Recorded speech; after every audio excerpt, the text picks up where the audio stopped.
through the criteria and They couldn't just paint it, Jody?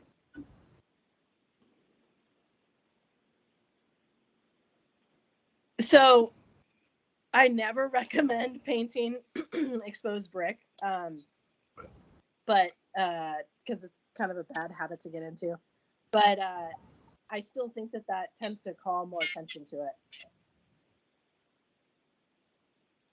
The other one that's in the front is not a brick column.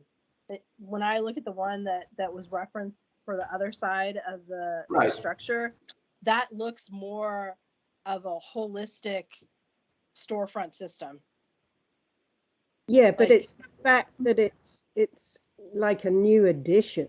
So why, I just don't understand why you want to call something,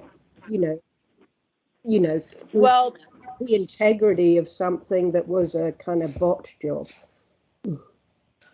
Well, I don't, in all actuality, we don't know when that pier went in, that column went in the back. So, I mean, it could be in itself historic.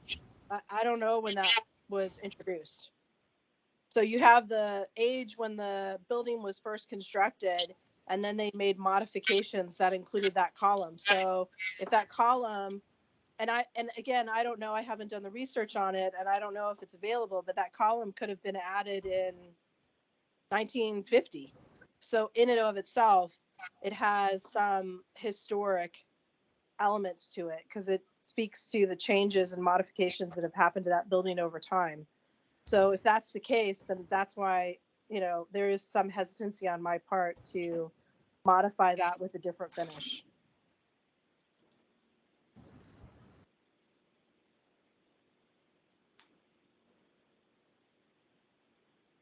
okay.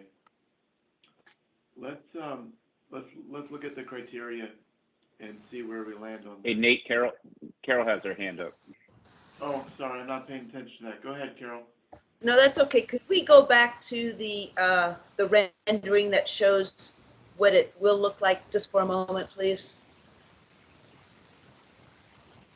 You see, in this rendering, it doesn't show that brick column being different than the surrounding brick. So this is not a true rendering.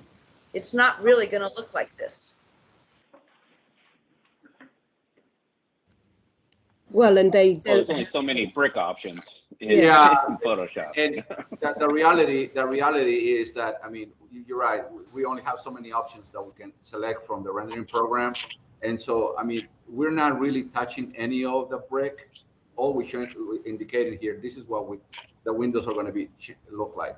And so that's why we have that. I mean, if it helps, I mean, we can take those windows and Photoshop them into the existing building.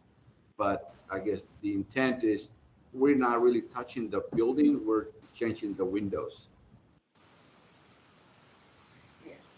Understood. Thank you. Board, are we ready to evaluate the criteria?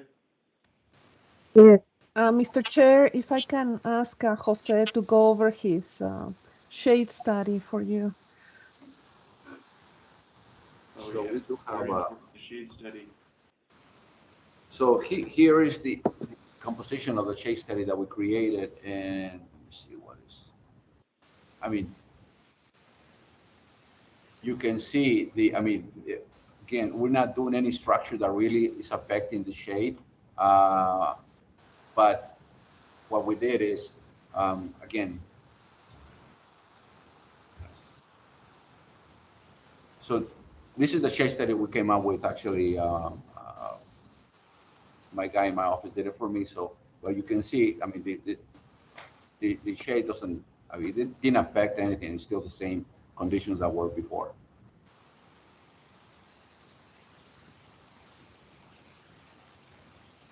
Can you show your next slide where you made the calculations, Jose? Which one? The next image right next to this one or the following one. I see the calculations there for the 50% shade. Right. The following one. Is the 50% This one? shade. Hold on. Yeah, that There one. it is. No, Okay. oh, you just the other Oh, one.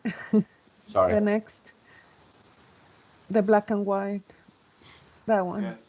Gotcha. 2 p.m. on the 21st. 8,200 square feet shaded out of 11,749. 70% in the shade. The requirement is 50%. So this is a demonstration that you're meeting that requirement. Thank you. Okay. Now, if you could stop sharing your screen and we could have Maria put our criteria back on, the board will have a quick discussion on it. Thank you. There it is. Okay. All right, so we'll go through these, and where they don't apply, we can just move on. The proposed building shall respect the scale of the buildings located in the development zone. We're not proposing a building, so I'll go on to number 2. All new construction must be consistent with prevailing setbacks. We're not proposing anything to do with the setback. We'll move on to number 3. All new construction shall provide scale-defining architectural elements. And this is not an example of new construction, so we'll move on to number 4. Every commercial building frontage shall provide windows, window displays, or visible activity within the adjacent to the building. This is not a new building. We are dealing with windows. The existing openings are remaining, so they haven't reduced any windows. I don't think this one even comes into play. 5, a single plane of facade at the street level may not be longer than 50 feet without architectural relief. We have that, but this is not a new building. We're not proposing a facade. 6, building facade shall include pedestrian scaled, down-shielded, and glare-controlled exterior building and window lighting. I don't see any proposal on lighting at all. Right. Is that a consideration? Do they need to consider lighting? There's existing lighting on that facade, Nate. Great. There's a barn-style light over the big door, and there's a high-up security light over the windows that lights the alley. Existing condition, not part of the application. Number 7, the front doors of all commercial and government buildings shall be visible from the street and visually highlighted by graphics, lighting, marquees, or canopies.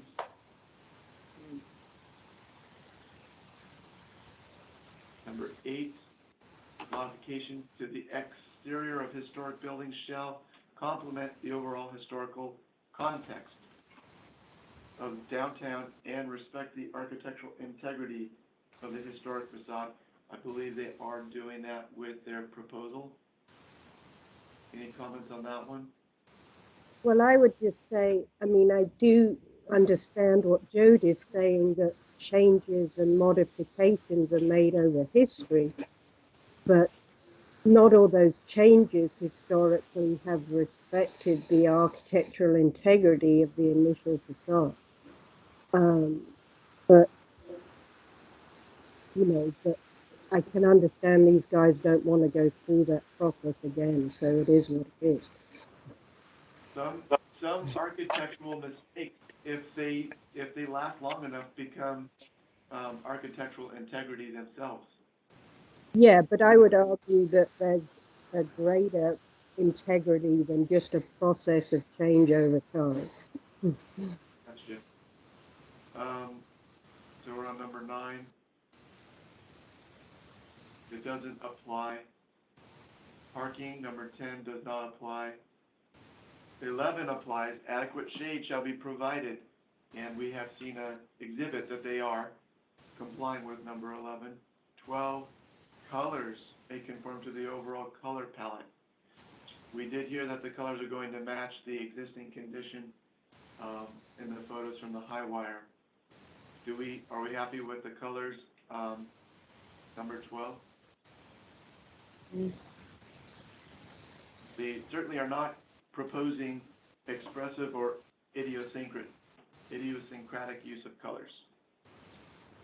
13, new buildings, does not apply. 14, 24-hour street level is encouraged, and an example of a mixture of uses there. 15, access from a sidewalk.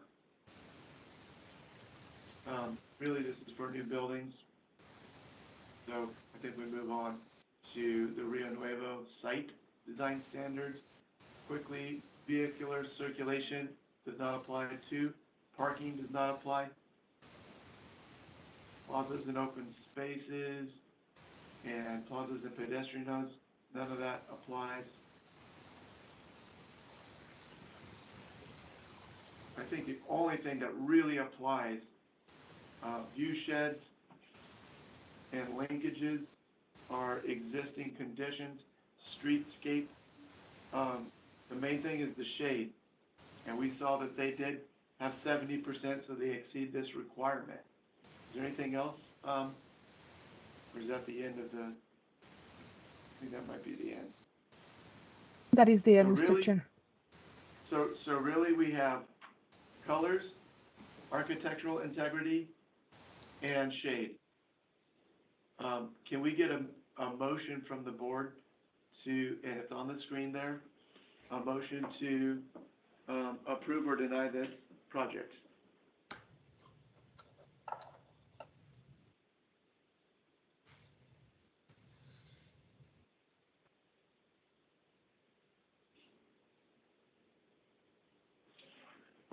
Or further discussion?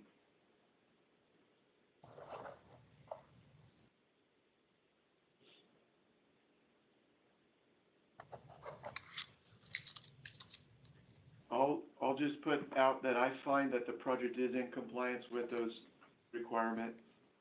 At least the ones that we reviewed and are in our purview. I think that they are compliant with all the applicable standards. Nate, I'll do the motion. The design review board has reviewed the applicant's project for compliance with Rio Nuevo area design criteria and recommendations to Planning and Development Services Director approval, finding the project is in compliance with the building standards set forth in UDC section 5.12.7.c 1 through 15 and 5.12.7.d. I did not hear any conditions added. Okay, thank you, Chris. Is there a second to this motion? I'll second it. Thank you, Susanna. I will call for a vote. All in favor, say aye or raise your hand. Aye. Aye. Any opposed, say nay. The motion has passed. Thank you. Thank you, applicant. Thank you, everyone. Thank you, Jose. Now we arrive at agenda item number 4, which is another case in the Rio Nuevo area. And I will turn it over to staff first to present the overview. Thank you, Mr. Chair, members of the DRB. Yeah, this is the existing Riley Craft Pizza and Drink business in downtown as well. And what they are proposing is a new almost 1,000 square foot upper deck patio on top of their existing beer garden building in the rear of the property with a 14-foot high shade structure on top. So that's increasing the gross floor area of the existing restaurant bar to a total of about 7,900 square feet. The existing structure on which the new deck patio and shade structure is going to be located is not listed as a contributor to the Downtown National Register. So these will not be reviewed by the PRS, only the DRB. That's all I have, Mr. Chair. The applicant is available for a presentation. Thank you. And we will turn it over to the applicant.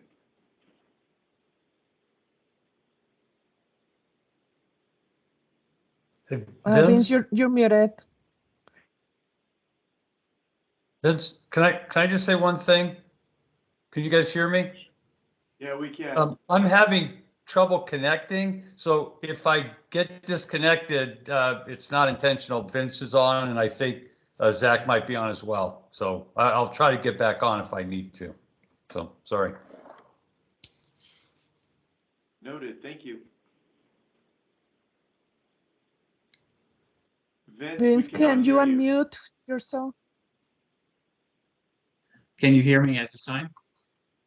Now we can, thank you. Okay, and I want to share the screen. Do you see my screen yet? Not yet. Okay.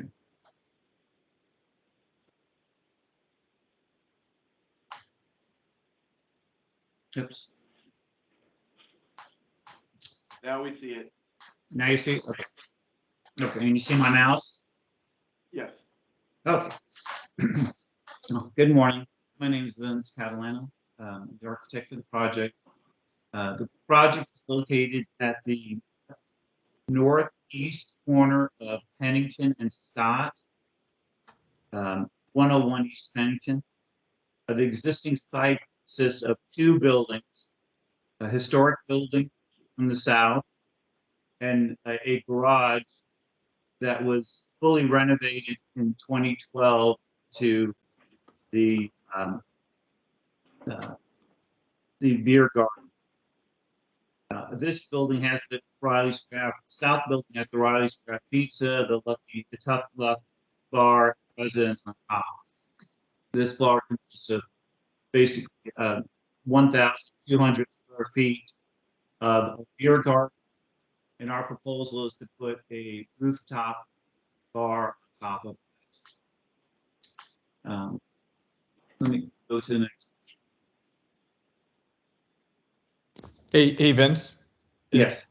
It's Zach here. I'm not sure it matters, but I just want to chime in and clarify that the beer garden building was actually built later. It was 2014. Okay. Oh, yeah, but it was approved by the DRB in 2012. Oh, approved in 12. Okay. All right. Yeah. Sorry. Just making sure. I'm sorry about that. Yeah. It was built in 2014, but it was approved by DRB in 2012. Okay. Thank you. The first floor is a bar with a beer cooler, seating area. Our proposal is to add a new staircase and then a new bar, restroom, and a utility closet. We're offset from the Scott facade 5 feet for the back of the bar. Basic proposals keep the existing facade alone, and then we're building a shade structure. We're taking the steel columns that were in the existing building, extending them up through the roof, and putting a fabric steel shade structure on top. Let's look at some existing pictures. So this is what the building looks like today. This is the historic building here. This is the beer garden, and our structure is going to be set back from that. So at this time, I did provide a list of criteria how we were addressing it. I don't know if that's something you want me to go through, want to ask questions.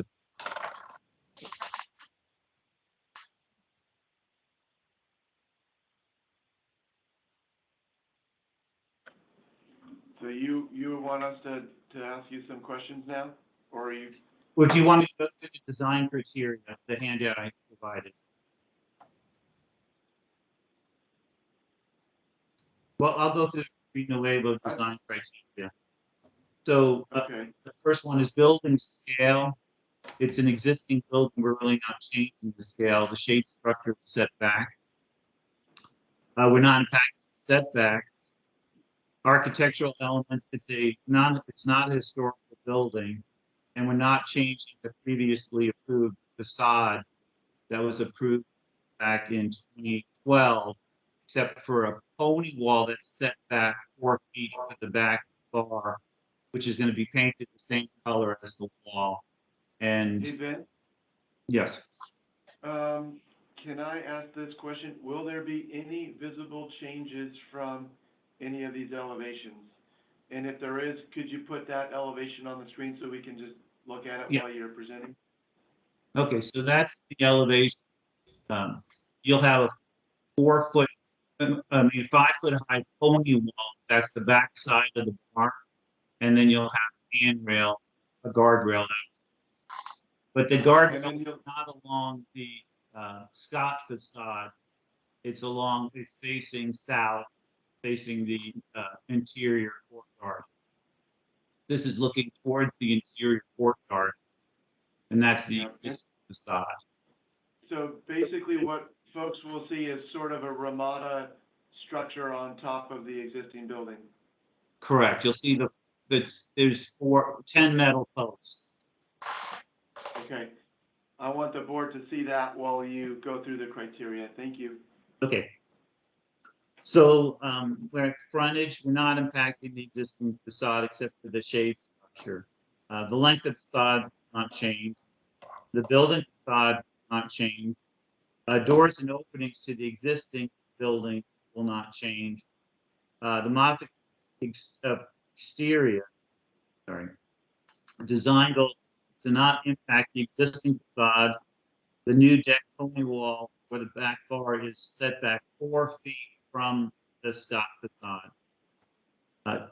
Shield adjacent buildings. Well, there's no impact to existing historic buildings. Let me bring you back to a couple pictures here. I'd like you to have a better idea. You can see what we're looking at here. This is a big heating and cooling plant sitting on top of this building. And then on this direction, a big cell tower on top of the AT&T building. That's directly adjacent to our building here. So go back to the elevation.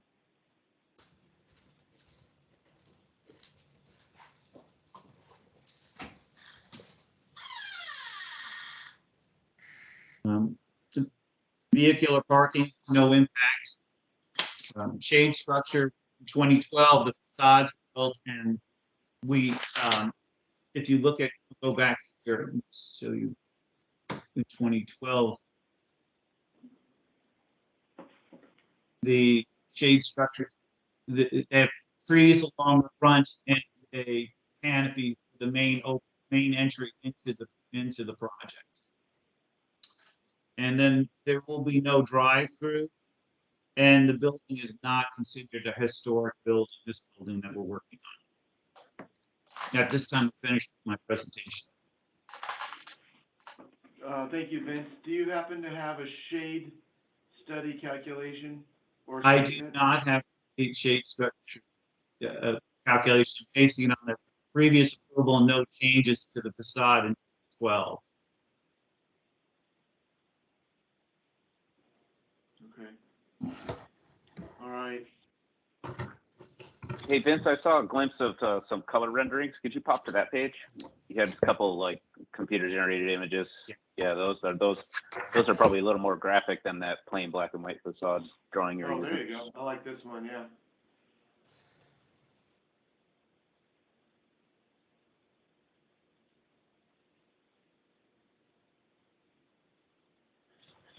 So I think the points the board needs to consider are the elevations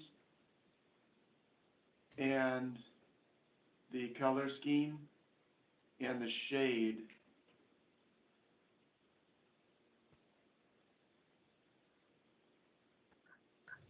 I'd like to, Carol has got her hand up. You got it in there before we all did, Carol, I think.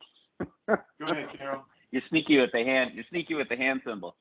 Yeah, thank you. I notice on your elevation drawing, Mr. Applicant, that you have stop shade structure at bar wall for roof drainage. So exactly how will the roof drainage will the roof drainage be changed? And that leads me to another question, which has no purview on what we do here.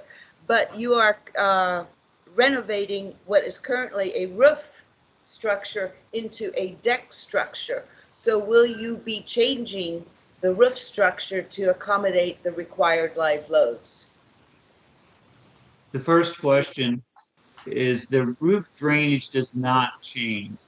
That's why you have that 4-foot gap where you have the existing crickets extracting downspout. On the south end of the shade structure, you have a gutter that will take the water down the column. But again, it's just a fabric shade structure. So the pavers, the existing roof is going to be, well, actually, it was originally designed for a low. So we were able to use the existing loan, just reinforce it at certain locations. And the building code base, it has been approved from the building department already. It's just this piece. So the live load have all been taken into consideration, and we're doing a lightweight paver for the area where the seating is above the existing sloped roof. Okay. The fabric, is it a dense, like a Sunbrella fabric? Because that does shed water. Right, You know, and that's hard why we have a rains gutter at the end. But at, some of that water will get through, and that's why it's a waterproof membrane that we're doing at the roof, and having pavers on top of that area that can handle being wet.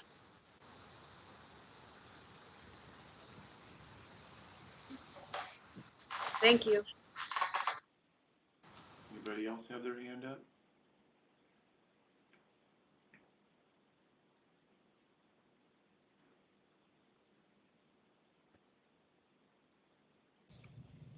I'll jump in on one. Nate, I wanted to have some clarity that the shade structure goes all the way to the your facade, to the far wall, right? It doesn't stop at that 4-foot setback. It has a gap here. See the gap here?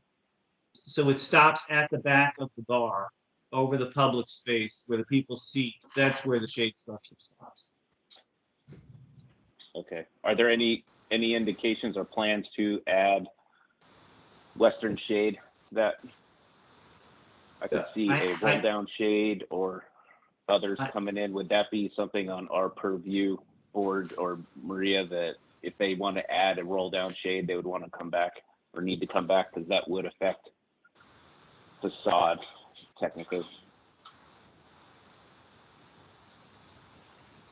Mr. Not necessarily Stevie, for today, members but of like in the future, just to let your client know that if they want to add a roll down shade or not, that they may want to do it now, or they might have to go back through another process.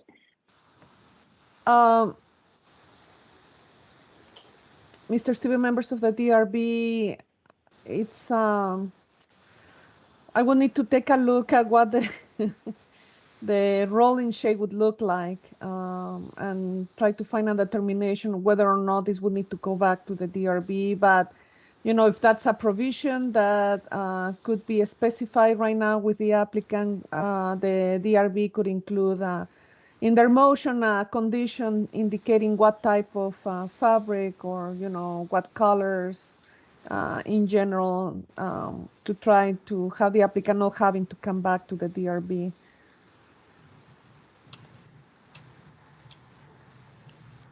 I would think it would be a permit trigger, right, Maria? Like putting in a roll down shade on that end of that shade structure wouldn't necessarily require a building permit or a built permit, but within the discussion we're having, that would directly affect the topics we're discussing. So it's not like we have a trigger to review that again.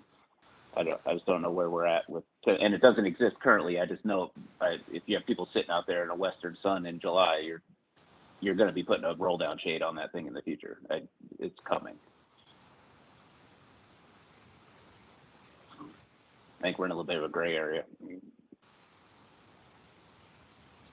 Well, let's ask the applicant if they've discussed that. Have you guys discussed enhancing that western end with some sort of rolling down shade blocking? No, because that's on the bar side, and we do have a 5-foot a wall behind the bar.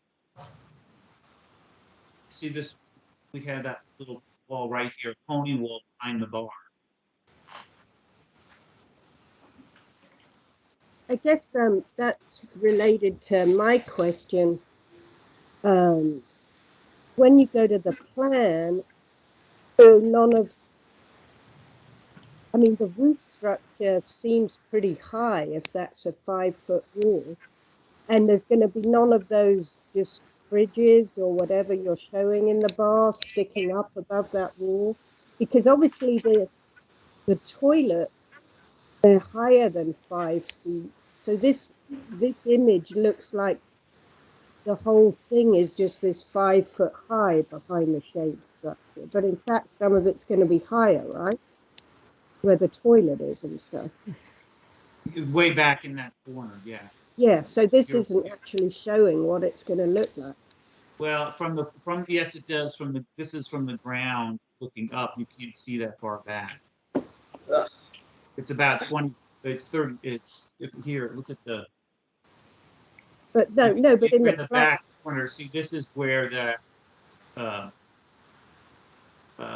but you would still. But you're all the way out here. You're not going to see that. This wall is 5 feet high here. And what is that? That's stuff? 8 feet high. That's 8 feet high. Yeah, I'm saying if you're drawing an official elevation, you show stuff even if it's further back. But I guess I'm wondering, what are all those boxes to the right of that wall? This here? No, to the right of the 5-foot wall. Oh, those are the in the bar. No, oh, that's the bar equipment. And it's all lower than these 5 bars feet. here. That's a back bar refrigerator, and so forth. I guess I'm just saying it's all lower than 5 feet, so you're not going to see all this equipment sticking up the back of no, everything's lower than that. It's only 36 inches high. Actually 32 inches high. Back bar refrigerators.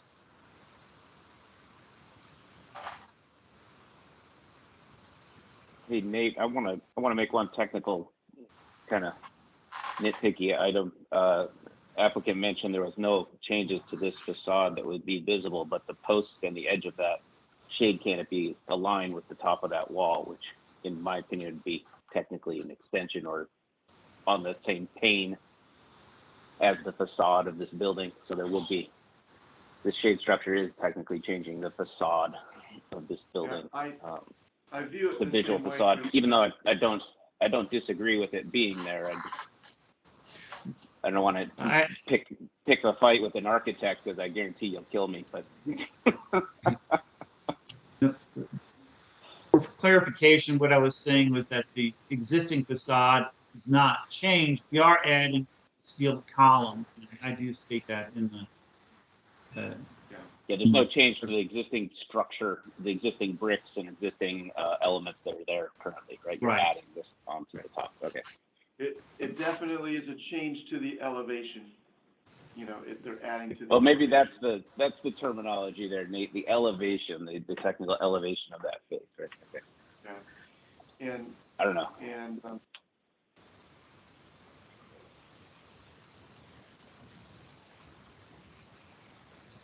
And anything else on this one? I think it's gonna hit all our stuff. And do we have any other points we need to bring up on this one, Nate, or the rest of the board?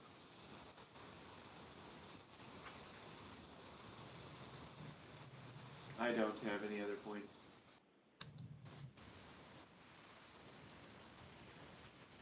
I guess I'm just wondering why you didn't align the columns with the structure below. I didn't align. I'm not clear what you're asking. Sorry. The columns on the south side of the roof canopy, they're set in from the wall, the load bearing wall below. Yeah, because the inside of the building is a steel frame building with columns, and we're extending the steel columns up from the frame below, so there's a weld right on top of those steel columns. So we're basically duplicating the skeleton of the building, but not, just the steel frame.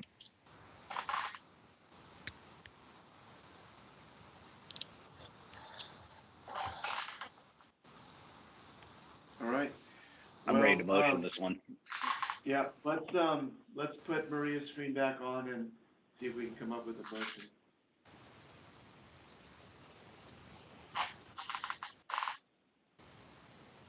And you can go up to the. So, to the sorry, motion I've just there. got one more ahead. nitpicking. So you're saying that the on the lower floor, the steel frame is in board of the wall then? But on the west wall, you're drawing it like it's aligned with the wall. Do you want me to go back here? Let me show you this. So do you see this floor plan? No. No, Okay, let me get you to this floor plan. I think I need to. If you look at the floor plan, you can see the steel columns in the floor plan in your packet. And then along, the only one that are not on the, there are no steel columns along the pair here. There, you see it? Sorry, you're So, cutting. so here are the steel We're just columns, getting caught up 1, on the screen. 2, 3, 4, and then, but on the end, there's no steel at the masonry wall that was rebuilt. Those 2 points are on top of the masonry wall, but on the backside, steel columns again. So that's what's duplicated that we brought through the roof and built a frame for a shade structure. Does that answer your question? Well, you were cutting out a little bit. I guess I'm just thinking that you said there wasn't steel columns there, so you're just going. Here there's no steel columns. Here, there they are. Yeah. Can you see that now? Right there. Yeah. Okay. Vince, And I had to we share my have- I had to share my screen, Vince, because your screen didn't come up. Oh, So okay. what's the DRB scene is my screen. Okay. I see. But to Suzanne's point, the columns are inboard of the wall. And that's the way it is down below. Correct.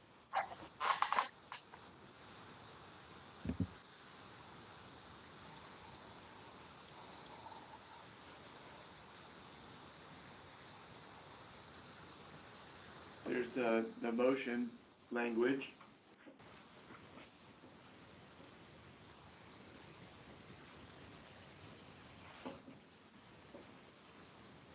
Are there any kind of conditions that we want to make a note of?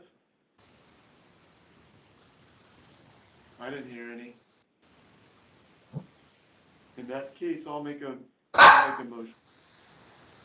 The Design Review Board has reviewed the applicant's project for compliance with Rio Nuevo area design criteria and recommends to the Planning and Development Services Director approval, finding the project in compliance with the building design standards set forth in UDC sections 5.12.7.C1 through 15 and 5.12.7.D.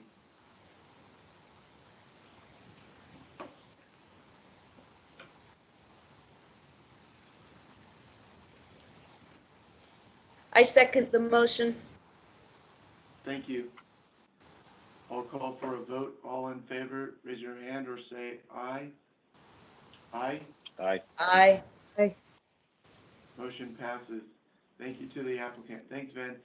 Thank you. Appreciate it. Thank you. We're now Just, at just as an additional comment, it's exciting for downtown that things are expanding. yeah. We're now at the call to the audience. Is there an audience member here who would like to be recognized? Now accept callers. Nobody. Okay. Number 6, staff announcements. Nothing concrete, Mr. Chair, members of the DRB. Just to let you know, next week, February 2nd, we're holding together with Rio Nuevo a workshop for businesses about the new Sunshine Mile District.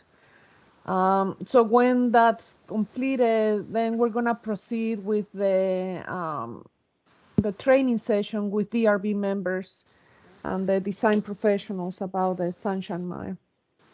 But we're beginning to see applications coming in for the Sunshine Mile, but not one yet that requires major review, which is when the SMD DRB would need to review. It's just minor reviews at this point. Carol, you have your hand up?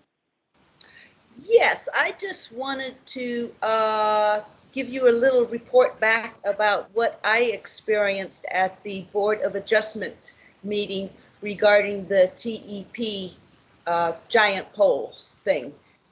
Very contentious meeting, 3 hours long. Neighborhoods presented their arguments and the board members listened to it. They were not able to make a decision at that meeting, at the open public meeting, so they rescheduled for a closed meeting in which they did not allow further public comment and voted to approve the polls.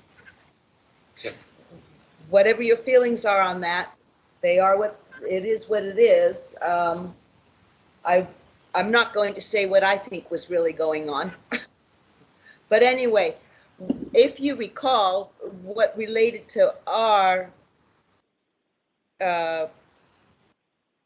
activity as the DRB, if you recall, we recommended some conditions for the multi-use trail. Remember, we recommended a curvilinear, water fountains, et cetera, et cetera. Well, the Board of Adjustment people completely disregarded that because it wasn't tied to the requested variance. In their minds, it had nothing to do with the variance that was being requested. Yeah, I know you're shaking your head. Yes, Chris. So even though one member did say, yeah, but they're trying to make a compromise here, they totally disregarded our recommendations with the variance. So that was a live and learn moment for me, for sure. So I don't know if that's any useful information for us in moving forward or not. No, well, that is useful for moving forward to know that, you know, it has to be a yes or no, obviously, to get heard rather than the comments. Yeah, it needs to be yes or no.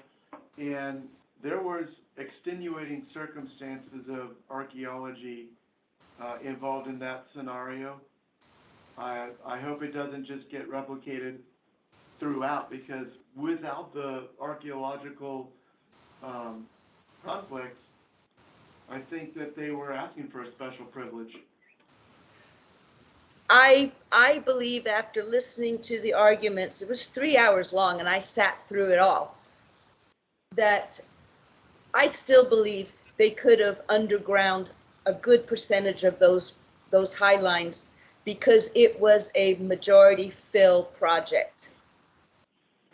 I don't know if I should say this, but I think TEP got away with something here. And the Board of Adjustment already had their mind made up before even going into the process. Am I going to go to jail for saying that?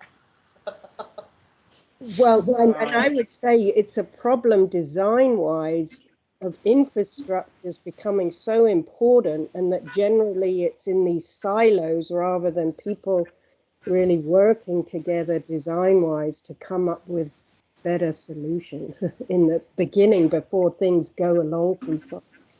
And indeed, that was an issue. It was already in the silo for TEP. They had already spent months and months of work.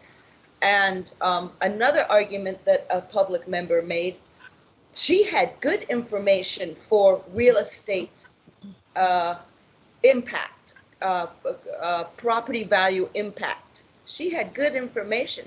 It was discarded. It was very interesting, you guys.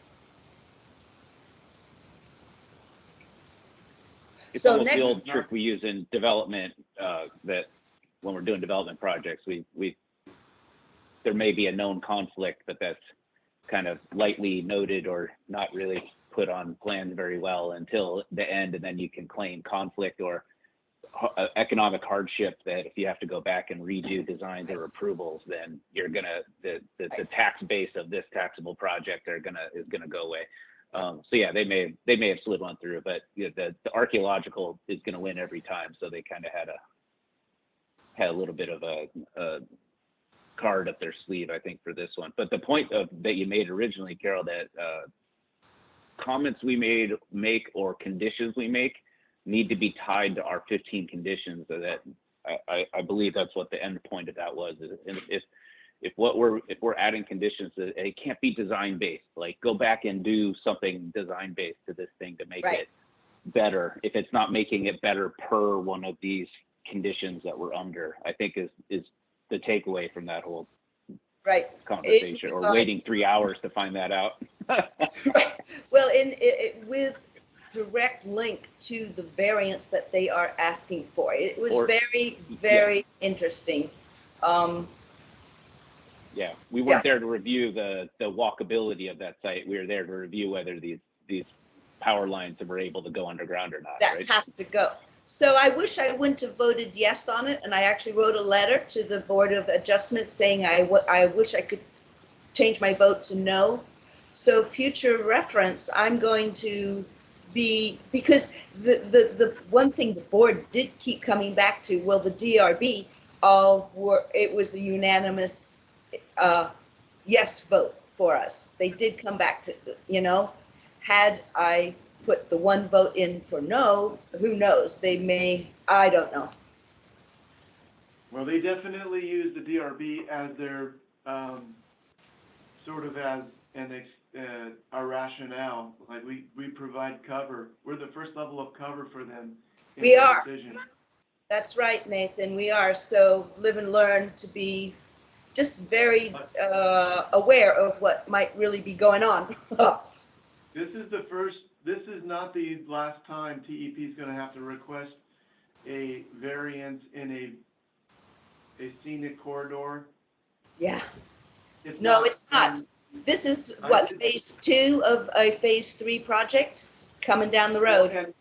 And there's lots of scenic corridors in Tucson, and TEP wants to, you know, maintain their line, and in some case they have some key transmission lines that they want to bring, and I've already expressed it to my council member that the only reason we decided that was because of archaeology. That was the only reason we could reach a conclusion. They had very compelling archaeological studies and information for us. And yes. I wanted him to know for sure that was our rationale, and not just a rubber stamp, go for it. Right, but it was very compelling, but I didn't think we were well informed in the whole picture of that, Nathan, because of the fill site. It was a fill project. I think a lot of those archaeological digs are going to be buried 4 feet under new fill, which would have allowed space. Were you, Carol, were you at all? I think we reviewed that 3 times. I know, but I still didn't. Were you at all 3? Because I remember them talking about fill, and they provided a section. Yes, they did. It's not that much fill. It's not like they can just put a line there and then bury it in a mound of fill. They have to excavate. There were places. They could, Nate.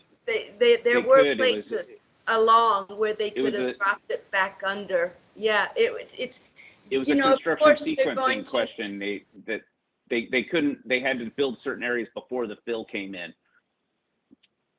So that the fill wasn't going to be available until, you know, the construction sequencing wasn't going to allow them to use that fill as cover. That was the argument. I thought they had to excavate deeper into existing grades. Yeah. They weren't just going to lay the pipes on the ground and then fill it. I don't believe that's the case, the drainages did cause problems. But I think they could have done another overlay in terms of construction sequencing and design to perhaps get some of those lines underground, and TEP did not. Well, it's a heavy ask to get a variance at the end of your project. Why don't they ask for that at the beginning before they, the payroll was Yeah. already in the millions of dollars? That's right, Nathan. I mean, and that was their first misstep. And Yeah. it snowballed Well, from and in there. phase one, they didn't ask for a variance and they just did it. They just did And it. that was uncovered in our meeting. Right, and yes, it was. And so if with the next phase coming in, what can we do to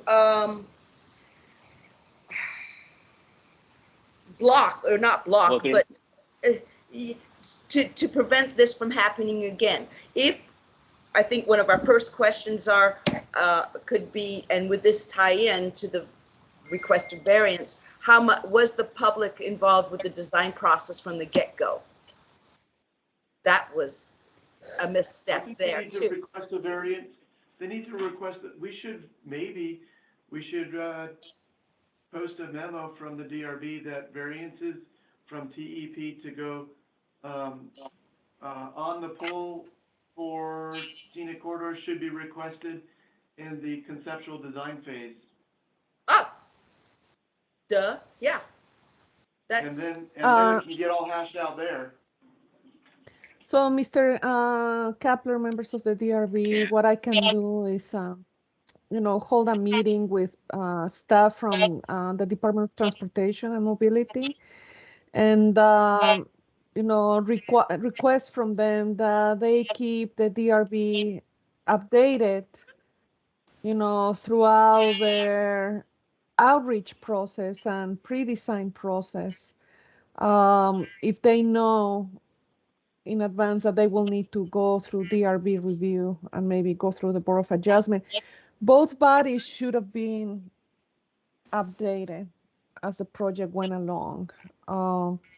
by both bodies, by both Meaning bodies. the Board of Adjustment and the DRB. Okay, yes, okay. In my opinion. Yes. In my opinion. And so what I can do is establish that protocol again with the Department of Transportation to ensure, that takes place. Does that mean that they would present to our board at one of our meetings early on? Correct. Yeah, they Okay. would come in with, I don't know how many, but, some updates to the DRB and maybe the Board of Adjustment too, if we know a variance will be required. It's something, it's part of the cross communication that needs to keep taking place between city departments. Like the first phase, it should have come through PDSD. We didn't get to see it because the project was not within private property, was all within existing right of way. So that falls into the purview of the Department of Transportation. So someone realized that didn't happen, so they made sure that it happened late, but it happened for the second phase. The third phase, I believe that's gonna be within Pima County. I don't think it's gonna be within city limits. So I don't think we are going to be involved. But there's I'm sure there's gonna be multiple projects, right, from TP that may be within scenic routes. Since the city's growing and they need to keep expanding their service and improving their facilities. So yes.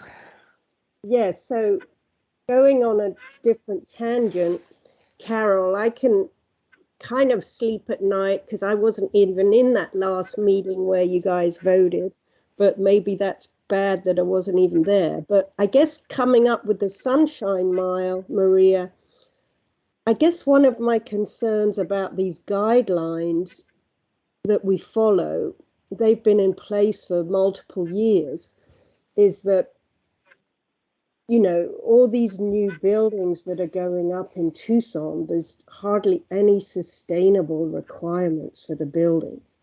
We look at the shade on the sidewalk or this and that, But I'm just wondering if the city is, looking at more sustainable guidelines for new buildings going forward, because it's, I know some cities have more stringent codes, guidelines, because sometimes people can argue about design architecturally with styles, this and that, but there can be certain criteria related to water and shade in buildings that could, stop some of the generic buildings that are going on around downtown. Make So, them Ms. Dick, a bit better architecture. so Ms. Dickinson, members of the DRB, something that we are going to be engaged on this year, it's the update of the section of the UDC that pertains to the IID, the Infill Incentive District, from which the RNA, the Rio Nuevo area, sub-district is part of. So we're going to be going to Mayor and Council on February the 8th, I believe, for them to initiate the update. It's the sunset date for the IID is sometime late January next year. So we have a year to go through the process of updating the code. So, I would highly recommend, as now we start setting up dates for public outreach. I'm gonna make sure that you're included in those invites. And you would, if you want to attend, you would be attending as a concerned citizen. You wouldn't be representing the DRB. But we can come back to the DRB as a whole, as a group with updates on how the IID update process is going forward. But I would highly encourage DRB members to attend those outreach efforts for the update of the ID. And then, Ms. Dickinson, that's an item, in terms of sustainability related items of buildings, that's something that you can bring forward to the table. But realistically, that'll probably be a long process, right? It's gonna have to be completed by December this year. Okay. It's actually pretty fast, and it's gonna be pretty intense. I will make sure that the DRB members are in the notification list for outreach efforts. All right, great. Thanks, Maria. Hey, Maria, as part of that IID redo, is there intent to include a DRB review within that process? Because currently we're not, correct? There's an IID DRC, Design Review Committee body, for review of projects that are using the IID as a tool for development. The only sub-district that is obligatory and mandatory district to comply with is the RNA. The other sub-districts of the IID, they're optional to developers. If, they're requiring parking reductions, some setback reductions, refuse collection, for instance, that's another big one, breaks from the codes, then they can utilize the IID as a choice. That's when the IID DRC comes in. They also not only review for the requirements of the IID, the general IID, and the sub-district on which they are located, but also if they are within the RNA, they have to show compliance with the RNA. If they're not expanding or changing in a way that will require additional parking or setback breaks or refuse collection breaks, etc., then they don't need to use the IID, but they do need to conform with the RNA and then come through you. If they're making exterior modifications that are visible from the right. The IID process has its own us. If they're using the other portions of the IID for breaks on code requirements, yes. Right. And it's confusing. And do those code breaks in code requirements, will they also include landscape elements and issues like water harvesting and plants and blah, blah, blah? Yeah, the IID went through the revisions about 3 years ago. There were items like that were addressed. If further modifications to the IID, including the RNA, are needed and expressed by those participating in the outreach process, staff will definitely take a look and see what we can do.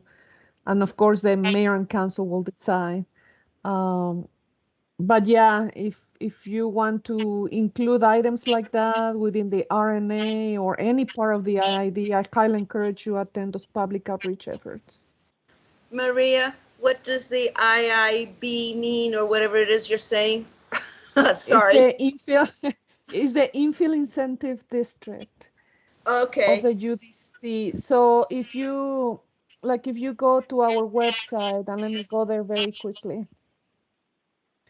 So if you go to review codes, right, and then go to the zoning codes and go to the UDC, the Unified Development Code, as the zoning code for the city. And then under that, in Article 5, you have the overlay zones. And Okay. then if you go down, the 5.12 is the downtown area infill incentive district. So underneath the IID, right, there's all kinds of requirements, for the IID as a whole.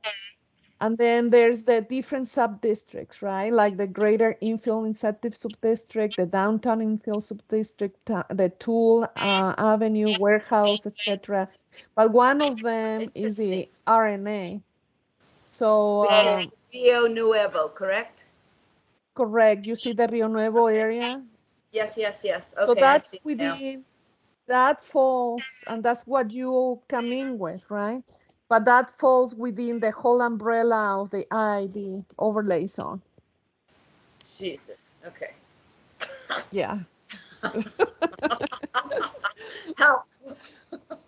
Yeah, when we used to just use the printed copy of the UDC, I'm not kidding you, it's a book almost the size of my head. Well, right? when you provide the link to Miss Susanna, could you also put me on that mailing list? Yeah, I will include the entire DRB body. Okay, thank you. All the members. Because, boy, I tell you, you learn a lot at these meeting things. You do. It's amazing. Yeah. Yeah. Let's hope those rule changes take a year to actually happen, because I got 3 projects running through the IID right now, and I'd rather not have to review them. Well, that just might be too bad, Mr. Stevie. I'd have to sit them out. It's actually a pretty nice process, Carol. It's convoluted as all get out. Of course, you just saw how you have to explain it. It took 10 minutes just to explain it.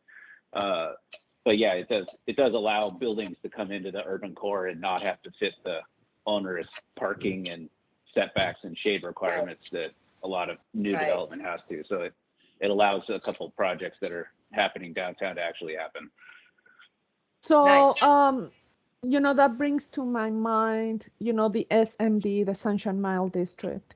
So if DRB members have any chance of attending any ID DRC meeting, just for you to see how they work, because I envision something like that will also take place when you review the Sunshine Mile District projects. I can let you know when those take place. Right now, we don't have, a lot of meetings right now for big projects that require the DRC review, but I can include you and then you can attend and just take a look. Yes, I would be interested. I'm assuming they're virtual, which is easy. I don't have to travel. Awesome. Yeah, the Maria? one that is coming up in the near future would be the Bautista. It's multifamily / commercial building in the Mercado district on the west side. And that will Oh, require the IDDRC review, so I can let you know when that takes place, and then you can attend if you wish to, so you can take a look. thank you, Maria.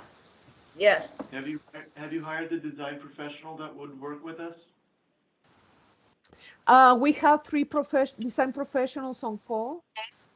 So they are all assigned projects, including the SMD, the IID, and so the current registered architects working as design professionals for the city are Corky Poster, Richard Feton, and Rick Gonzalez.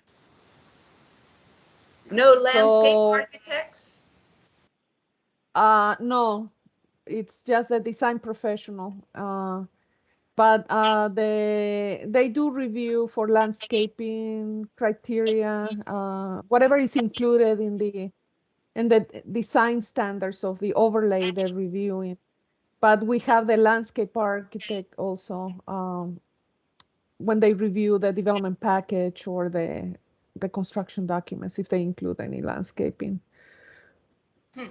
Well, landscape architects take a different view of site planning than architects. It's nice to have both voices in on that. Yeah, in the IID DRC right now, the one landscape architect that sits on the committee, it's his name went away. Chris, you work with him a lot. I think. But yeah, there's one landscape architect Okay. sitting right All right. now in the Good. IID DRC. All right, good. And Okay. when SMD projects come in, then the DRB kicks in together with others, right? Which will include a design professional in charge of that project, and also the neighborhood representative from which that project is located on. Okay. Okay.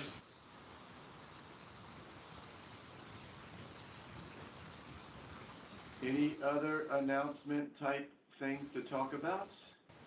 If not, then we can adjourn. Okay, 9 a.m. 9 a.m. Thanks, everybody. Actually, We're adjourned. I have one reminder. It doesn't need to be on record. One reminder, it doesn't have to be on record, but when Maria sends out those emails with the attachments of information or whatever, please don't reply all.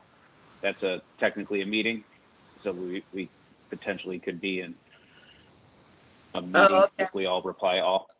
Make sure we just keep checking that. Other boards have gotten in trouble by using reply all on emails that were not stuff on our agenda. Just to Okay, thank you, Chris. That's it. Very good Thank you, reminder, everyone. Chris. Chris, you are keeping us on track with the reply all. and if you hit forward, you'll have the attachment there, but if you hit reply, the attachment won't be there. At least on my outlook for this. Okay, that said, thanks, guys. Adios. Thank you. Bye, everyone.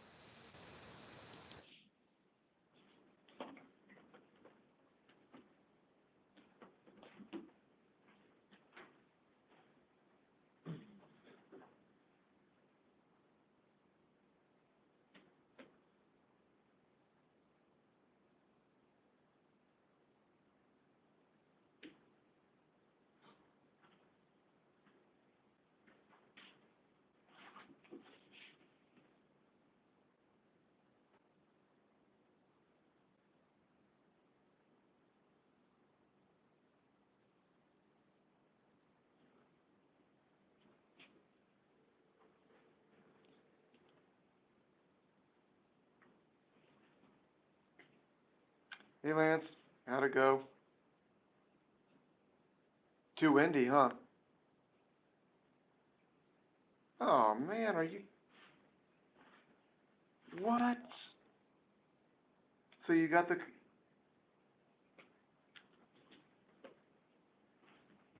and they were able to fix it each time though, huh?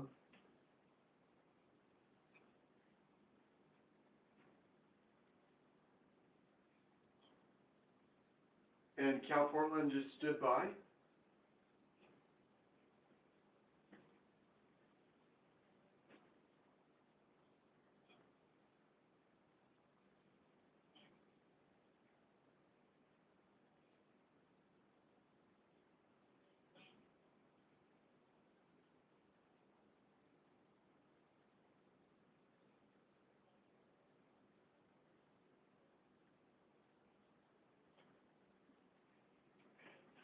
Yeah, it would really be awful if they're like, nope, you're done.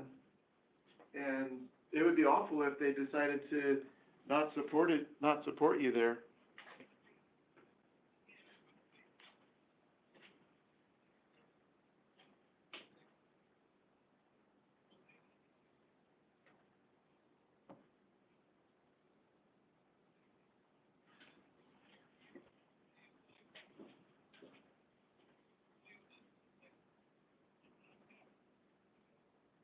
Or,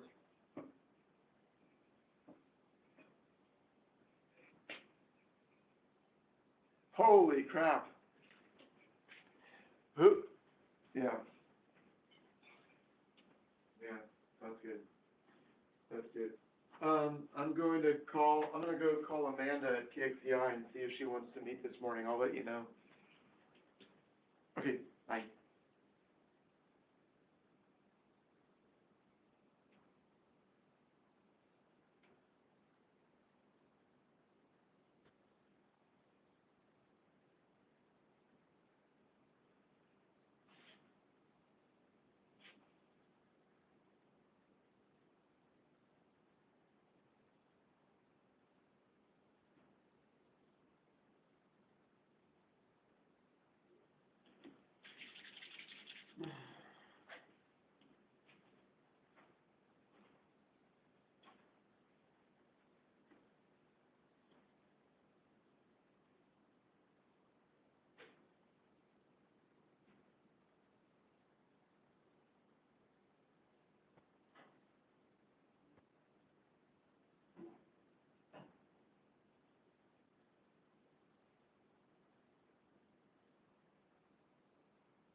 Okay, we need an enclosable pantry.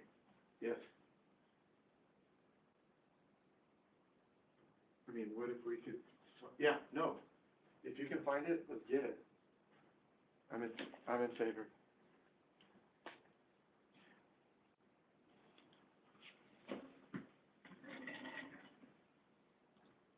Right.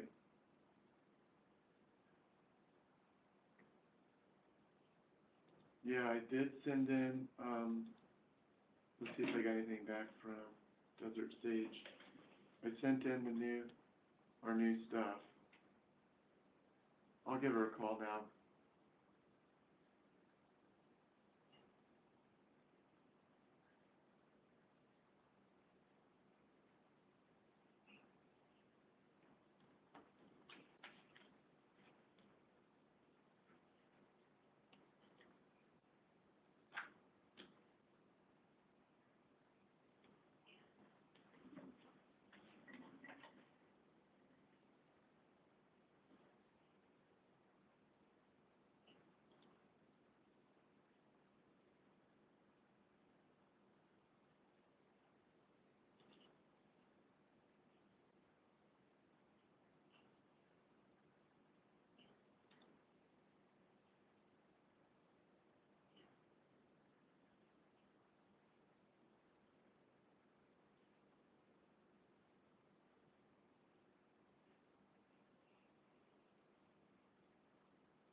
She got how many hours?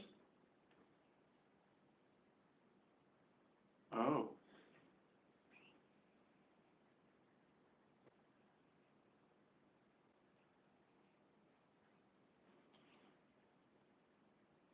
So I'll try to get one, Dr. Ab-E.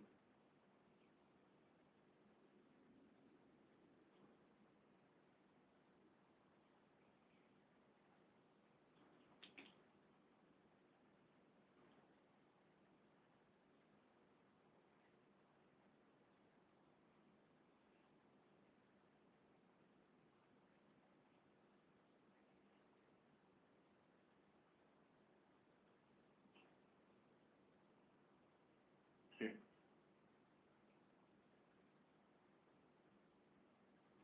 Yeah.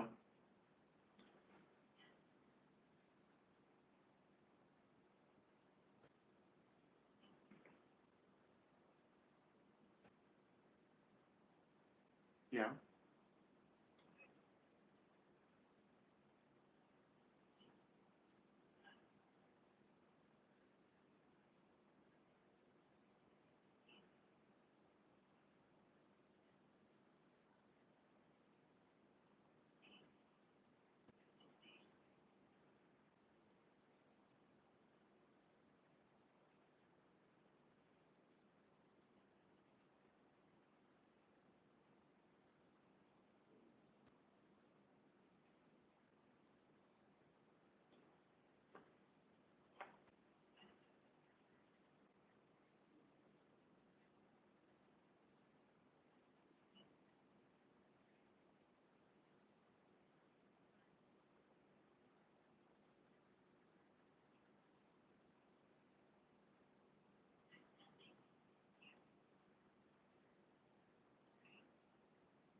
did you, I didn't quite follow the tickets to the dance. Is she buying 1 or 2 tickets?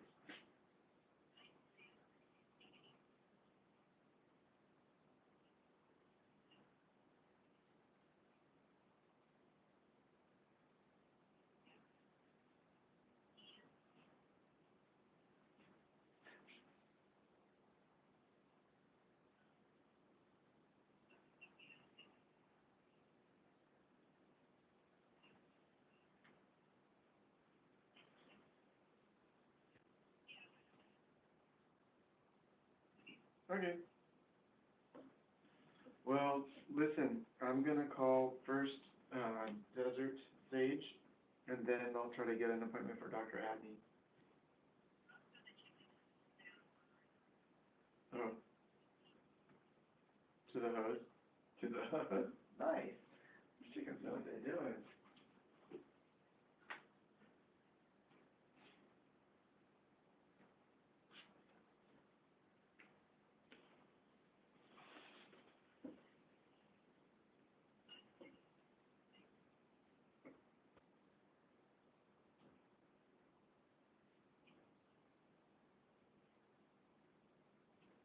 Yeah. Yeah. Yeah. Vaccination.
Yeah.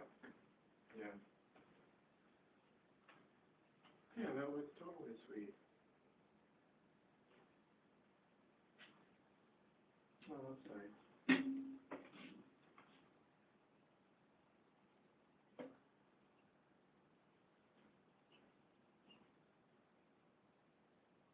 I'm gonna respond and be like, what's this? Okay, you do the text. Thank you for doing that one. Yep. All right.